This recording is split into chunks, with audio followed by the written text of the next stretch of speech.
Hey you guys, it is Shirley and welcome back to my channel and welcome back to another video. So today is our first annual subscriber Saturday. So if you are new, the subscriber Saturday is essentially a video that you guys pick for me to film. So you had two options that I posted on the YouTube community page, and also I did make a video out of it.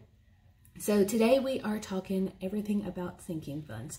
Now before we get started, I will just like y'all to know that everybody has their own opinion of what a sinking fund is, and this is just my opinion and how I interpret what a sinking fund is. So a sinking fund to me means that it is essentially different funds or checking accounts that are separate from your emergency fund. So a sinking fund is essentially like different events or activities or stuff that happens throughout the year that you know that you are going to need money for.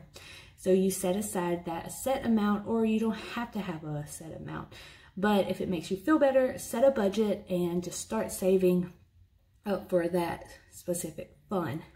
And I say that word weird, so it's okay.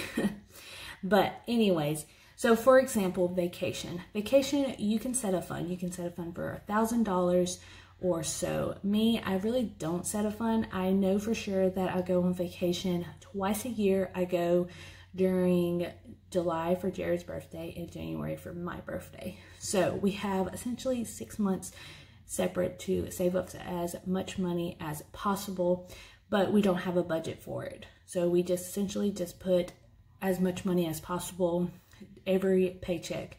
So that is what a sinking fund is to have that backup money just in case that you need it, just so you do not have to go into your emergency fund. So don't come at me if you think differently. That is your opinion. I respect that. I would love your opinion. But this is just what a sinking fund is to me.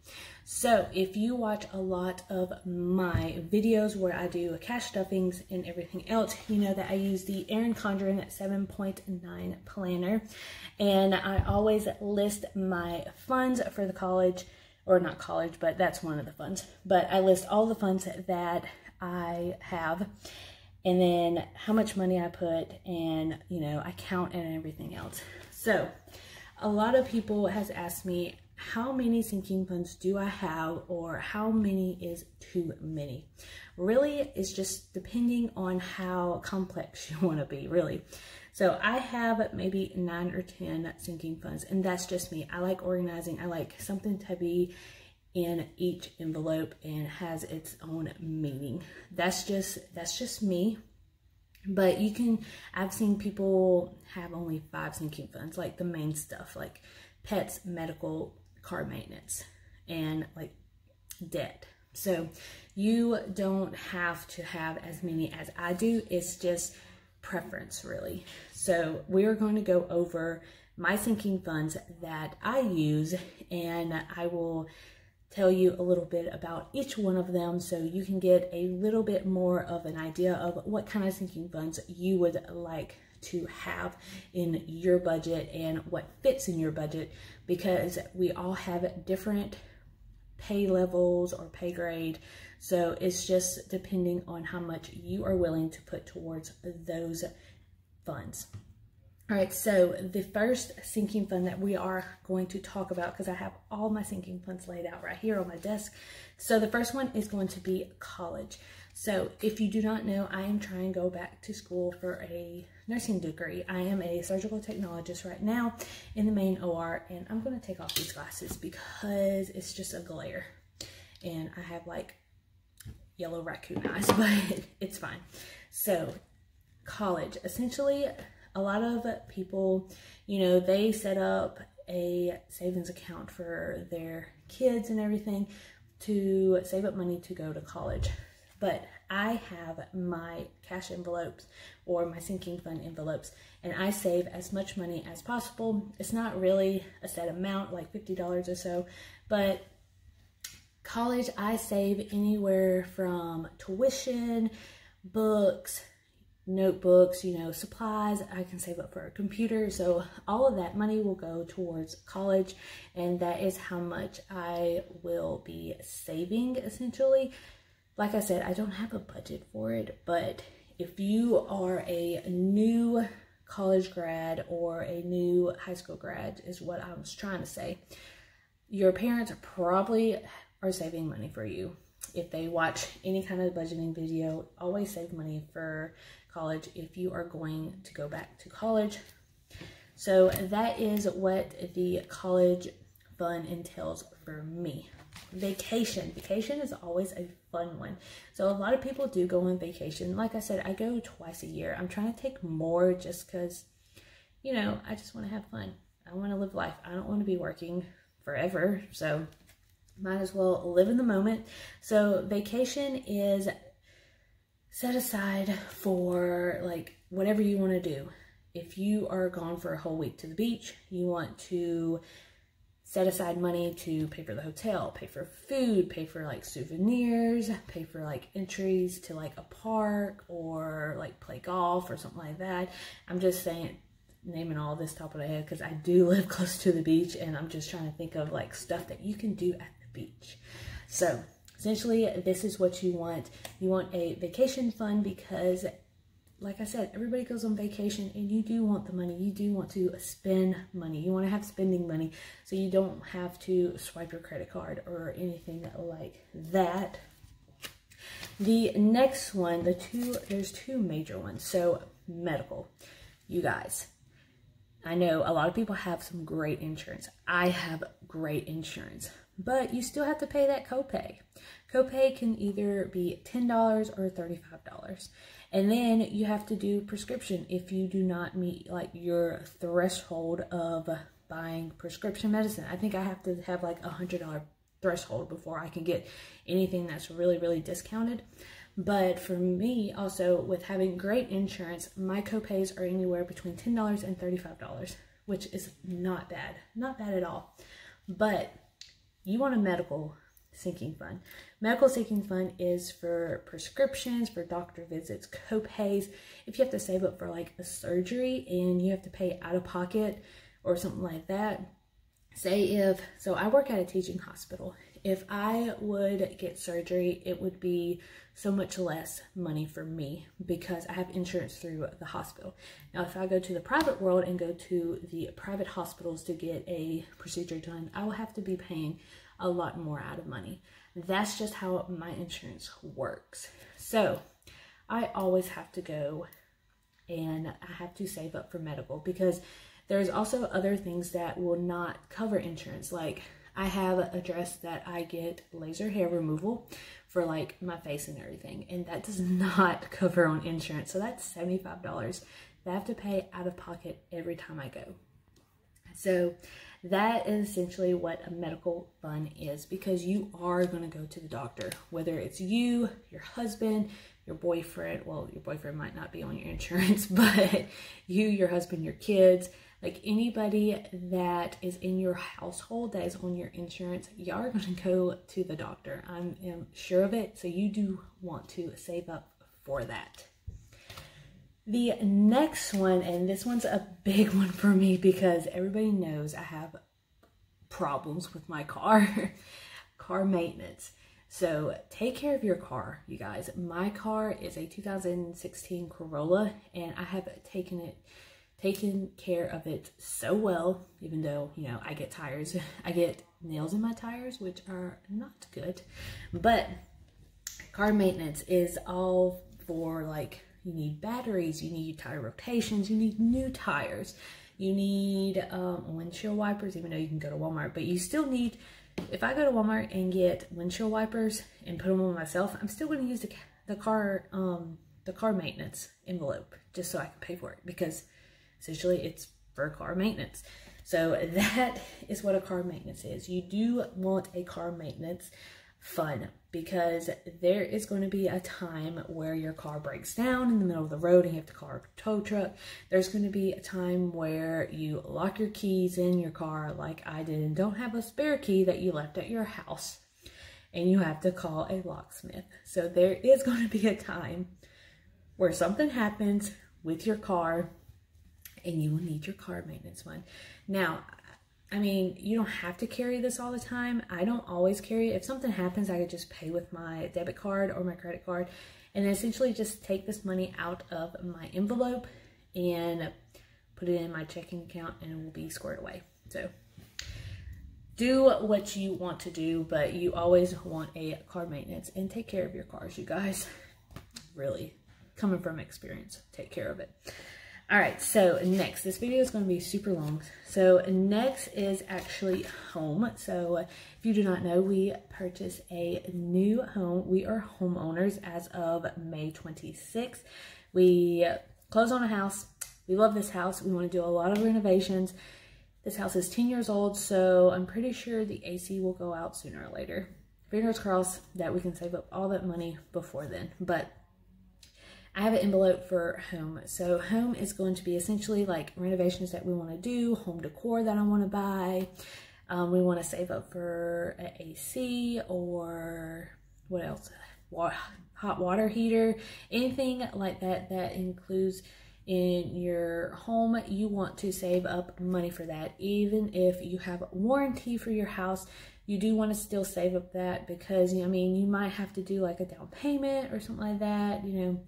Who knows about it, but home, definitely a new one for us. Now, the next two that we're going to talk about is Christmas and Black Friday.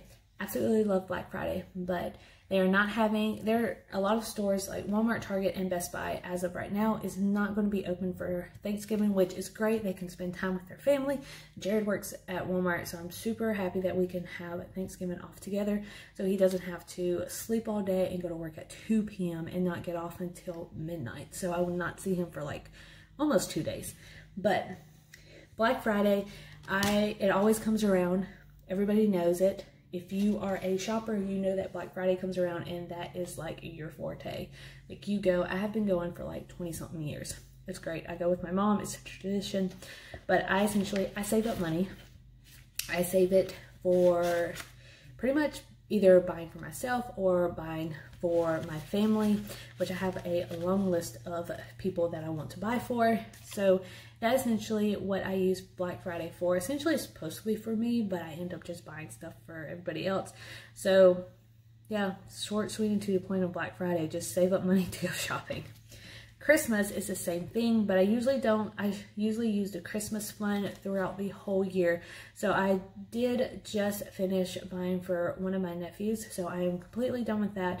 I am working on my niece right now, and I will be done with her hopefully at the end of August or maybe the beginning. I'm just trying to figure out exactly what I want to do with her.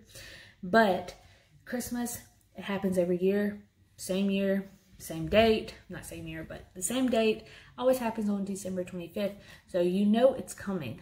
Why not save money, right, you guys? All right, wedding. So I am engaged to my best friend. But anyways, so we got engaged in September of last year, and we are not going to be getting married until October of 2021. So we're super excited, but we are trying to save up as much money as possible. And it helps when you have a partner who is willing to save with you. And then my mom is willing to give us money every time she can, which is great. So wedding is essentially everything. You have your dress, you have decorations, you have to hire an officiant if you don't have a friend that's not willing to do it.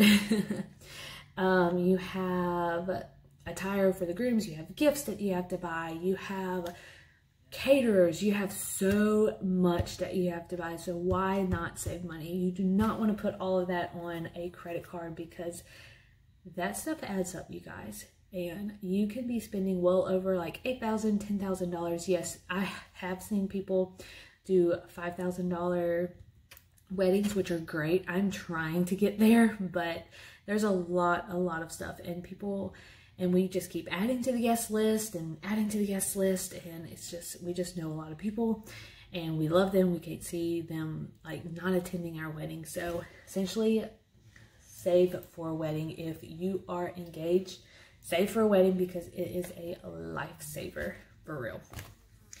All right, so next is special occasion. Now this is fairly new also. So special occasion is, you don't really have to have this, but special occasion for me is like, I'm going to be in one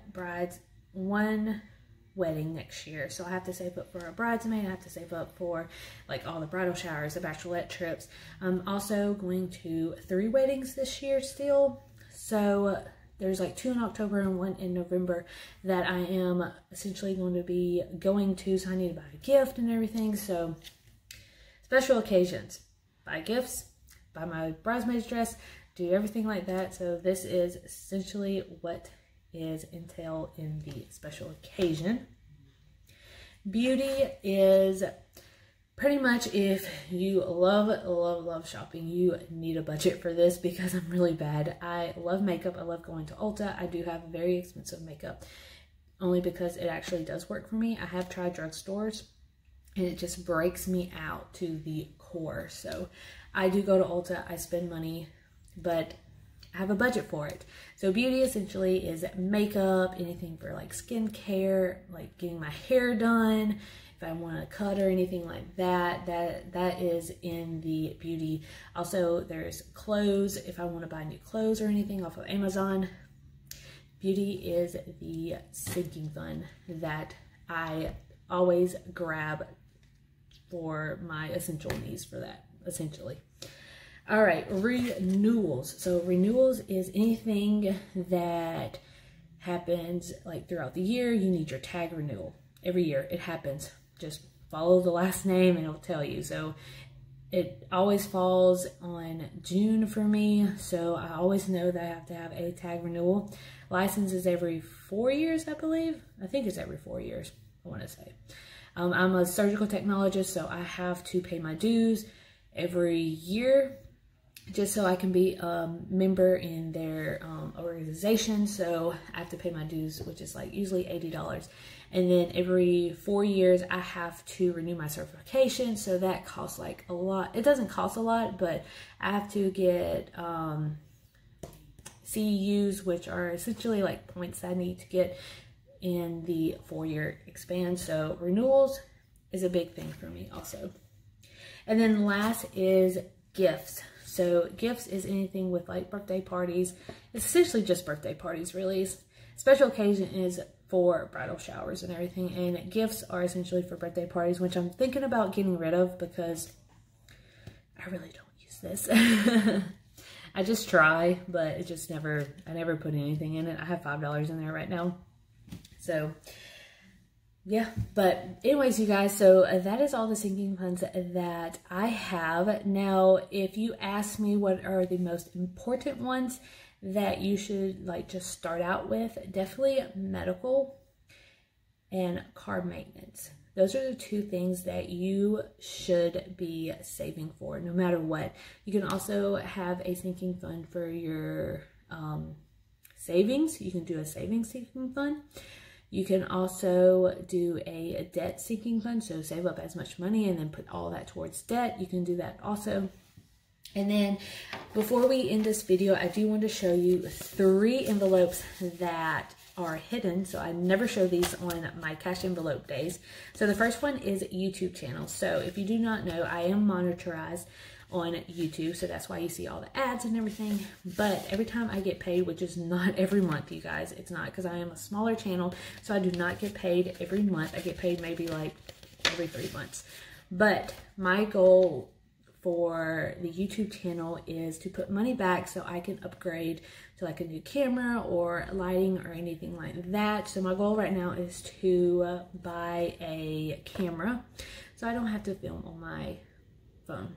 Which phone, great picture. I love my phone. I love videoing on my phone, but sooner or later I will need a camera. So I'm saving up for that.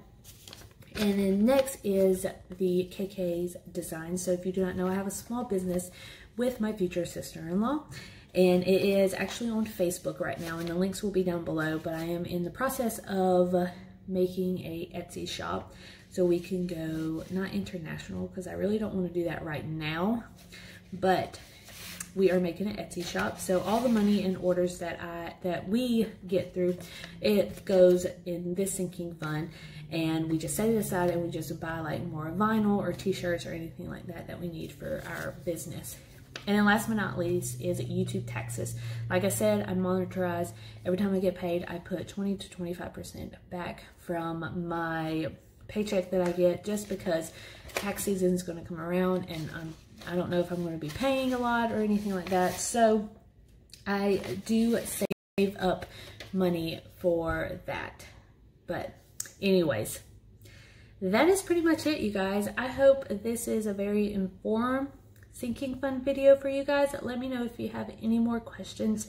I will have all the bullets on the screen for you guys throughout this video. So if you have any questions, don't be afraid to ask me, because I am willing to help you guys in starting your new budget. And I thank you so much for the first annual subscriber Saturday, and hopefully we can continue this.